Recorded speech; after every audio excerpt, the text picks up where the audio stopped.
Welcome to Easy A Homeschool Academy. Everyday math. Math in the kitchen. Did you know math isn't just something we solve in a workbook? It's everywhere, even in the food we make. Every time we measure, mix, or time something in the kitchen, we're using math without even realizing it. Today, we're putting our math skills to the test by baking a delicious batch of cookies for a birthday party. So, kitchen math magicians, grab your measuring cups and get ready to turn numbers into something tasty. Always remember to have an adult with you when working in the kitchen. Safety first.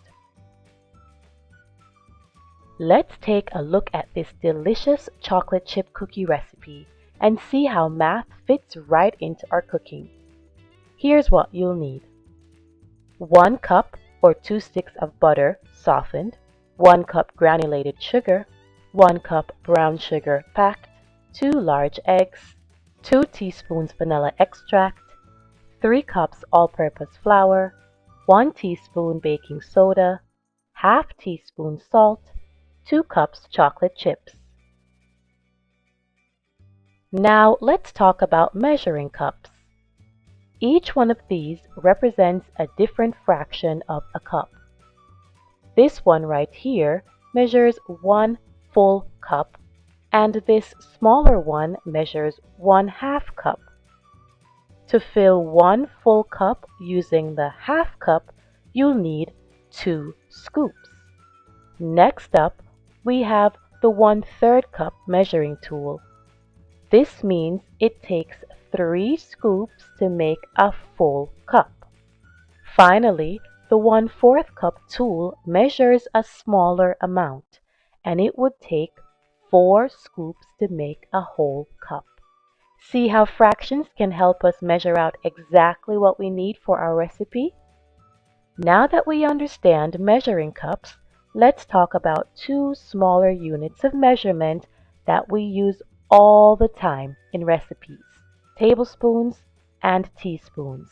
These 2 measurements are both used to measure smaller amounts of ingredients, but they're not the same. Here's the cool part. 1 tablespoon is equal to 3 teaspoons. That means if a recipe calls for 1 tablespoon, you could use 3 teaspoons instead. By understanding how tablespoons and teaspoons relate, we can easily swap them out and still make the recipe just right. Let's take a fraction cookie challenge. Let's take a closer look at this recipe to explore fractions. This cookie, as of right now, represents a whole. Everything together is 1. Now, let's break it into 2 equal pieces.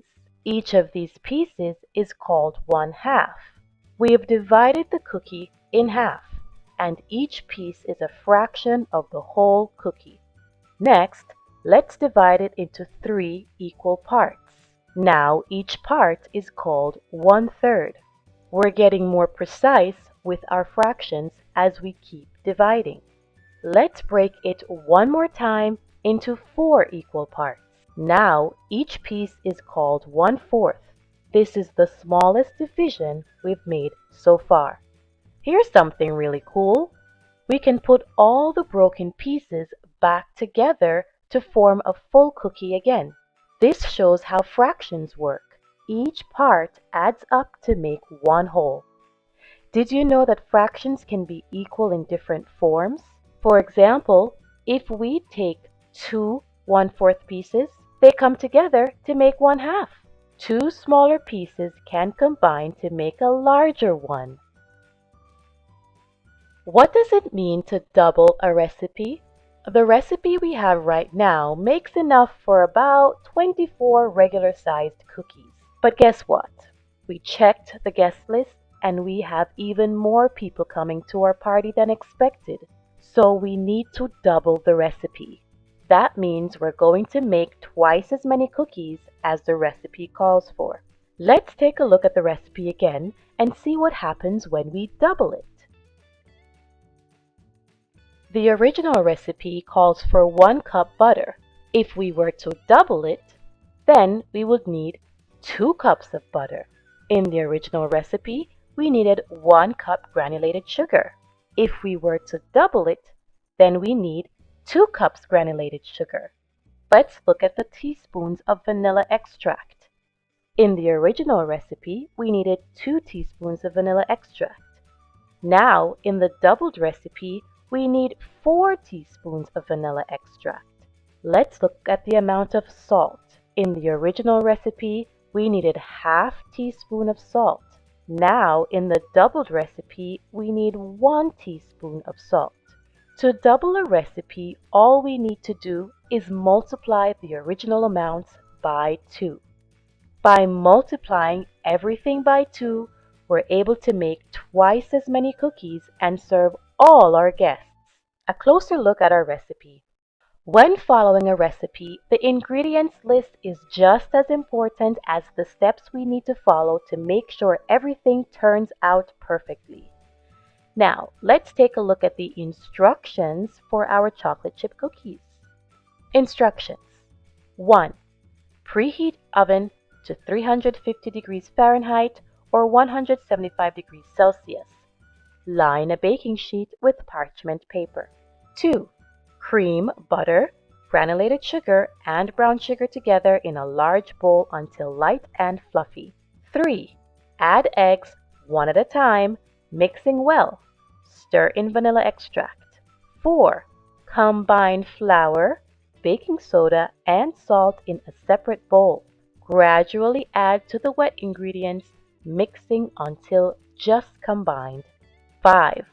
Fold in the chocolate chips. 6. Scoop dough onto the baking sheet, spacing them about 2 inches apart. Bake for 10 to 12 minutes or until the edges are lightly golden. 8. Cool on the baking sheet for a few minutes before transferring to a wire rack.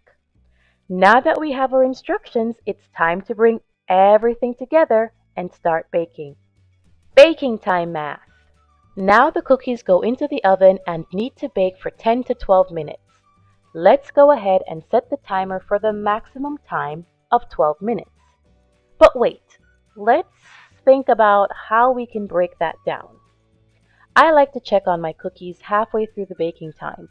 So if we set a 6-minute timer first, how much more time will we need to complete the full 12 minutes? That's right, we'll need to set another 6-minute timer to add to the first one. 6 minutes plus 6 minutes is 12 minutes. Now, let's say we start baking the cookies at 2 o'clock in the afternoon. If we bake for 12 minutes, what time will it be when they're ready? Great job! You got it. It will be 2:12 in the afternoon when the cookies are done.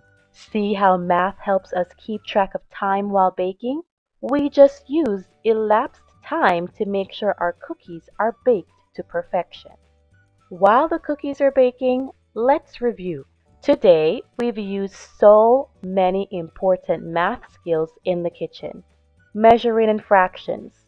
We used different measuring cups to measure ingredients and learned how fractions help us divide and combine amounts. Multiplication. We doubled the recipe to make more cookies, practicing multiplication to adjust the quantities.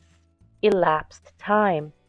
We counted down the baking time and used math to figure out how long the cookies need to bake. Now it's your turn. Try your own kitchen math challenge at home. Whether it's helping a grown-up measure ingredients, doubling a recipe, or setting a timer, remember, you are a kitchen math magician. Keep practicing and you'll see just how fun math can be in the kitchen.